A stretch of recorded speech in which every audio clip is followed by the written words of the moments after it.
बेटा 4000 का जूता क्या करेगा, 500 का भी तो साला वही दौड़ता है ना। बेटा बोलता है पापा 5 स्टार में खाना कब खिलाओगे। बाप बोलता है बेटा जिसकी हराम की कमाई होती है ना वो 5 स्टार में खाना खाते हैं।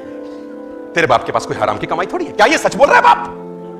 अपनी नाकामयाबी छुपाने के लिए ये ड्रामा अपने बच्चों के सामने 90% भारतीय करते हैं। क्या 100% लोग जो 5 स्टार में खाना खाते हैं हराम की कमाई से खाते हैं क्या? नो। अब वो कंफर्टेबल सिचुएशन में जब उसको डाला जा रहा है, उसको बोला अब कूद, अब 6 से 10 नेटवर्क मार्केटिंग कर, अब जाके कुछ प्लान दिखा। लेकिन अपने को क्या लगता है, ठीक है ना, एक तरीके को क्रेडिट हो गया, ज्यादा सपने नहीं है पता। और कहानी गड़बड़ कब होती है दोस्त? तब जब होता है ये, if you taste success you get trapped in comfort zone. जैसे जैसे सफलता मिलनी शुरू होती है आप ट्रैप में फंस जाते हैं। कैसे? पहले हमारे घर में कूलर नहीं था, फॉर एग्जांपल, पहले कूलर नहीं था, कूलर आया, अब आराम हुआ कि नहीं हुआ? कंफर्ट मिला कि नहीं मिला? भाई पहले कूलर नहीं था, कूलर आया तो कंफर्ट मिला।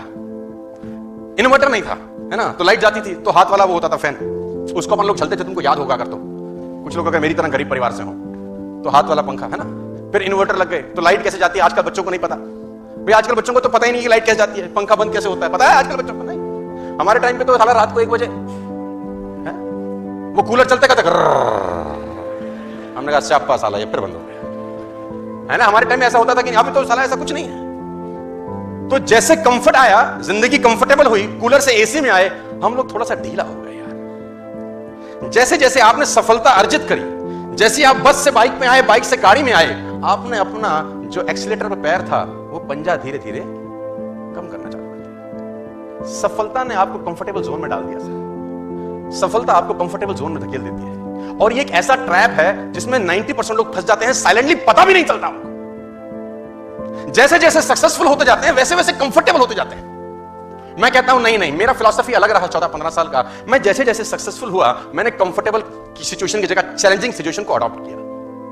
जैसे जैसे मैं कंफर्टेबल हुआ मैंने चैलेंजिंग सिचुएशंस को अडॉप्ट किया। फॉर एन एग्जांपल, मेरे पास स्कूटर नहीं था तो मैंने स्कूटर लिया, मेरे पास स्कूटर के बाद गाड़ी नहीं थी तो मैंने गाड़ी ली, मेरे पास गाड़ी नहीं के बाद घर नहीं था तो मैंने घर लिया। मैंने क्या किया, मैंने अपनी जिंदगी में एक बोझ बढ़ाया। हमेशा मेरी सफल होने का मुझसे कभी कभी बहुत सारे लोग पूछते हैं इतना काम क्यों करता है रे बावले, लगा हुआ है सुबह से रात तक, इधर फ्लाइट पकड़ता है, उधर जाता है, उधर से उतरता है, इधर उतरता है। इंडिगो में नीता अंबानी के बाद फ्लाई करने वाला मैं ही आदमी हूं। इंडिगो एयरलाइंस में सेकंड नंबर पे फ्लाई करता हूं मैं। तो लोग बोलते हैं इधर से उड़ता है उधर आता है, एयरपोर्ट वाले बोलते हैं तेरे पे और कोई काम नहीं, उड़ता उतरता उड़ता उतरता उड़ता उतरता। तो हमने कहा सिंपल फिलॉसफी है, रॉकेट से पूछो क्यों तेज चलता है, तो रॉकेट बोलता है तेरे पिछवाड़े में लगेगी तो तुझे पता चलेगा क्यों तेज चलता है। रॉकेट से पूछो, जहाज पूछता है उससे कि तू इतना तेज, उसने बोला तेरे पिछवाड़े में लगा आग तो तू भी हमसे तेज चलेगा। लेकिन जहाज पिछवाड़े में नहीं लगाता, रॉकेट पिछवाड़े में। तो पिछवाड़े की आग को मैं बोलता हूं liabilities. Take some liabilities in your life my dear friends. ये अपने आप आपसे काम कराती है। आज तुम्हारे पे 2 लाख रुपए की ईएमआई हो खाली, बस तुम्हारा बाप भी नहीं सोएगा रात को। हाँ, रात भर नींद नहीं आएगी, साला पैसा कैसे आएगा, पैसा कैसे आएगा, खोपड़ी चलेगी कि नहीं चलेगी। अब लायबिलिटी शायबिलिटी है नहीं, एसी ऑन किया सो गए, एक तरीके को पैसा आ जाएगा, ऐसी की तैसी में जाए दुनिया। हम सेटिस्फाइड हैं, we are satisfied, I have no issues. कुछ मत करो, ये चैलेंजिंग सिचुएशन है। देखो ये सिचुएशन में आपको खुद अपने आप को डालना पड़ेगा, नोबडी एल्स विल कम, कोई नहीं आएगा आपको। अब कुछ लोग बोलेंगे ये क्या तरीका है, मैंने बोला यही तरीका है यार। हम लोग डंडे के लोग हैं, जब तक डंडा नहीं पड़ता काम नहीं करते सर। मैं बता रहा हूं सर, जब 15 दिन छुट्टी होती थी ना स्कूल एग्जाम के अंदर, 15 दिन किसी एक पेपर में छुट्टी होती थी, टट्टू नहीं पड़ता कोई। एक दिन छुट्टी हो साला आग लगा देता उसी एक दिन में। 15 दिन में क्या बोलता है, कल कर लूंगा, कल कर लूंगा। मेरा फाइनल ईयर का स्टूडेंट में, मैं एमबीए जब मार्केटिंग मैनेजमेंट का मेरा क्लास था जब मैं फाइनल ईयर में था 98 के अंदर, तो उसमें 8-9 छुट्टी थी साला। बच्चे खुश थे, मैंने कहा बर्बाद हो गए। तो उसने बोला 9 छुट्टी अच्छे से पढ़ेंगे, मैंने कहा कोई पढ़ाई नहीं होगी, क्योंकि 9 दिन जब मुझसे किसी ने बोला कब, तो हमने बोला अभी तो दिन है, अभी तो दिन है, अभी तो दिन है। मुझे आज भी याद है कि आखिरी दिन में कोई किताब को टच नहीं किया, लास्ट दिन तक तो किताब ही बाय नहीं करी, आखिरी दिन किताब खरीद के लाया मैं। मुझे आज भी याद है मार्केटिंग मैनेजमेंट का मेरा एग्जाम था नेक्स्ट अगले दिन का, और मैं उस दिन किताब लेके आया कि अब तो एक ही दिन रह गया है। हम लोग दोस्त बना के चौकड़ी बना के पढ़ते थे, आप लोगों को याद होगा जब एक घर किसी एक लौंडे के घर रहते थे सब, याद है आपको? टट्टू ना पढ़ते थे वहां पे, पढ़ाई के अलावा सारे काम होते थे वहां पे। डिटेल में समझाने का मत बोलना मेरे को। सो वो बुक बाय करके आए हम, तो 4 दोस्तों की हमारी चौकड़ी थी, नाम नहीं बताना चाहता, रिकॉर्ड हो रहा है, कल यूट्यूब पे जाएगा तो पीटेंगे मेरे को पकड़ के कि घर की बातें बाहर बताता है। तो मुझे याद है आज भी वो सब बैठे पढ़ने को, और मैंने किताब उठाई तो मेरे को तो उबासी आ गई। तो मैंने बोला भैया मैं तो सो रहा हूं। उसने बोला नालायक कल तो एग्जाम है। तो मैंने बोला तुम कब तक पढ़ोगे? तो हमने बोला, उसने बोला हम 12 बजे तक पढ़ेंगे, फिर हम सोएंगे, फिर 5 बजे उठेंगे। तो मैंने कहा जब तुम सोने लगा तब जगा देना मुझको। तुम 12 बजे जब सोने लगो तो अपन को जगा देना, जब तुम सोगे फिर हम रात भर में कर देंगे कांड। तो उसने बोला ठीक है। अपन सो गए चद्दर उद्दर लेके। अब वो 12 मुझे हाथ लगाए, सोनू उठ। मैं भी उठा। मैंने कहा हाँ उठ पढ़, कल तेरा एग्जाम है। मैंने कहा तुम सोने लगे हो? कह रहा हाँ। मैंने कहा उठोगे कब? बोला 5 बजे। तो मैंने कहा हम भी साथ उठेंगे, 5 बजे उठेंगे और पढ़ेंगे फिर।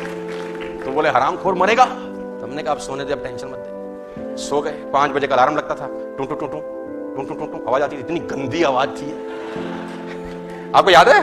साला दिल करता था बम लगा दूं उसके अंदर में। उस आवाज ने दिलो दिमाग पे ऐसा आतंक मचा रखा था। अब 5 बजे वो अलार्म बजे, अब ये सब उठे। मेरे को उठाए, सोनू उठ, तू उठ। मैं भी उठा। मैंने कहा हाँ, कह रहा पढ़ ले, हम रिवीजन कर रहे हैं। मैंने किताब उठाई 5 बजे। मैंने कहा जब पूरे साल कुछ नहीं हुआ, अगले 2 घंटे में क्या उखाड़ लेंगे, सो जा। अपन फिर सो गए।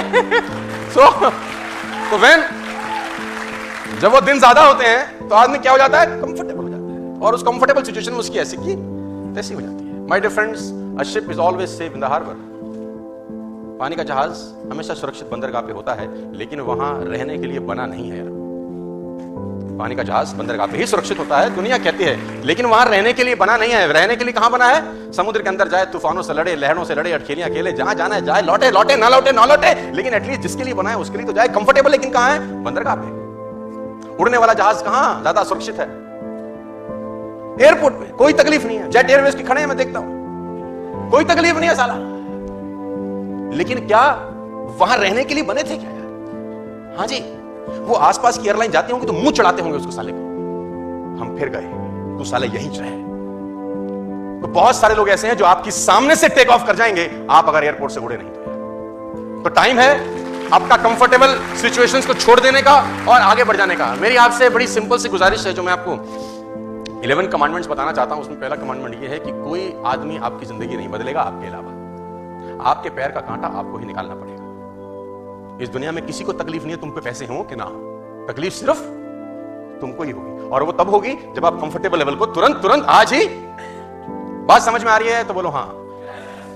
टुडे आपको कसम खानी है सर कि कंफर्टेबल सिचुएशंस को जितनी जल्दी हो जाए उसको त्याग कर दीजिए। आज कंफर्टेबल मत रहिए जिंदगी में, अनकंफर्टेबल रहिए। मैं बार बार बोलता हूं with all the respect and regard, झुग्गी झोंपड़ी के बच्चों को कभी निमोनिया नहीं होता यार। झुग्गी झोंपड़ी के बच्चे को फीवर नहीं होता, नंगा घूम रहा है जनवरी की सर्दी के अंदर, है ना? लेकिन हमारा आपका बच्चा कंबल में